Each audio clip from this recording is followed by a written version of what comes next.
Clark County Today is presented by Connell Real Estate. Hire an agent, get a team. Learn more by visiting connellrealestate.com. Hello everyone, Jacob Graneman here with your Tuesday night edition of the Clark County Today update.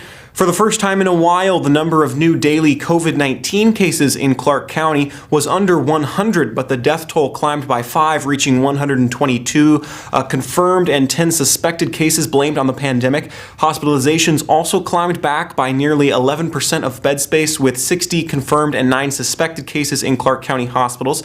The rate of new cases moved up again, but only slightly, from 448 to 451 cases per 100,000 people for the week ending December 14th. Active cases dropped to 856, with positive testing rates falling from nearly 16% last week to just over 12% this week, in another sign that things may be stabilizing. In Seattle, the first person to receive Pfizer's COVID-19 vaccine was Amy Fry, a nurse at Harborview Medical Center. She was one of 13 healthcare workers vaccinated in Washington State today as the vaccine rolls out across the state and the country. I have worked in the COVID ICU since it started. We've seen a lot of terrible things there. If this can prevent you from ending up in that ICU or prevent you from losing a loved one, I think it's just super important. It's a horrible, horrible disease. And I think, like you said, being a role model, being one of the ones that are out here willing to get this, I think it's really important to show that. And watch us, let us be your example, let you see that, you know, nothing bad is happening to us, and then step up, because it's time for people to step up. The first Clark County healthcare workers are set to be vaccinated at Peace Health Southwest tomorrow morning. The Vancouver hospital received 4,000 doses of the vaccine in the first shipment this week. Those will go first to providers directly dealing with COVID-19 patients in Vancouver and Longview. We'll have full coverage of that event tomorrow at clarkcountytoday.com.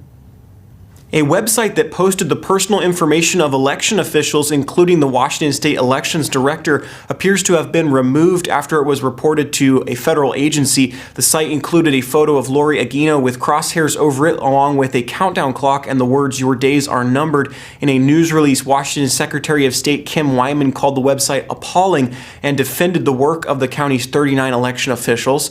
Clark County Auditor Greg KIMSEY said the website was disgusting and proof that people need more information about how elections are actually conducted in the state, facing a lawsuit from Republican gubernatorial candidate Lauren Culp, who has refused to concede an alleged up to 300,000 ballots were illegally cast. WYMAN herself, a Republican, has said no evidence of such fraud has been presented to date. After 39 years in education, including nearly 4 years as superintendent of Battlegrounds Public Schools, Mark Ross announced this week he'll be retiring at the end of next June. The Battlegrounds School Board accepted his resignation last night and voted unanimously to promote Deputy Superintendent Denny Waters to the position as of July 1st. Ross said his most meaningful years as an educator and administrator have been in Battleground. His tenure was bumpy at times, including one of the longest teacher strikes in state history, 2 failed building bonds, and controversy over comprehensive sexual education curriculum, but Ross also helped the district navigate those waters, finding ways to use levy funds to complete capital projects and reworking boundaries to address overcrowding in the district's southern schools. Waters joined the district in 2007 as an assistant principal at Battleground High School before becoming deputy superintendent in 2017. Area residents can get outside and move this winter and maybe win a prize with Go Play Vancouver, a series of free weekly activities offered by Vancouver Parks and Recreation that started this week. The activities are designed for all ages to promote healthy physical activity and safe exploration of city parks, trails, and natural areas during the coronavirus pandemic. Vancouver Parks and Recreation will post a new activity to the Go Play Vancouver webpage on Monday mornings with all the directions and materials needed to participate. Participants must complete the activity and submit the short online participation form to be entered in a drawing featuring prizes from local businesses and organizations. Prize drawings will occur on Tuesdays after submissions have closed for the prior week's activity. There is no cost to participate in Go Play Vancouver's activities. Vancouver Parks and Recreation is committed to providing safe access to public spaces. Go Play Vancouver participants should adhere to COVID-19 prevention guidelines from the Center for Disease Control and Prevention and local public health experts. Learn more and download your bingo card at the city's website. Well, the Clark County Historical Museum will wrap up a year of innovation, growth, and success in 2020 with the addition of 2 new sites to the Clark County Heritage Registry. On December 2nd, the Clark County Historic Preservation Commission met and approved the museum's nomination of the Melvin's Wolf Building and the Kellogg House to the registry. These nominations add to a growing list of successful preservation efforts, which include the Old City Cemetery and the Du Bois Building earlier this year. The museum also received an Exhibit of Excellence Award from the Washington Museum Association for music, movement, and sound, an exploration of Clark County's musical roots. Over the course of the year, the museum produced nearly 100 hours of digital content in the form of presentations, virtual walking tours, and special programming such as the Old Apple Tree Remembrance and History at a Distance. The museum also invited the community to share the story of life in Clark County during the COVID-19 pandemic, called Capture the Moment, and converted past exhibits for virtual viewing. Operationally, the museum looked into cost-saving opportunities and expanded development work that will begin in 2021.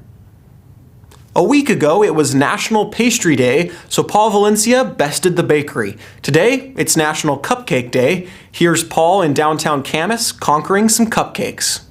Hey, Paul Valencia here. We are at Cake Happy celebrating National Cupcake Day. Let's go talk to Nikki O'Keefe, the owner of Cake Happy in downtown Camas. Hi, I'm Nikki here at Cake Happy, located in amazing downtown Camas, Washington. And we specialize in custom cakes, but daily we do an assortment of cupcakes, we do cookies, scones. Saturdays we have cinnamon roll Saturday, and we're big on doing everything fresh and from scratch with really good ingredients.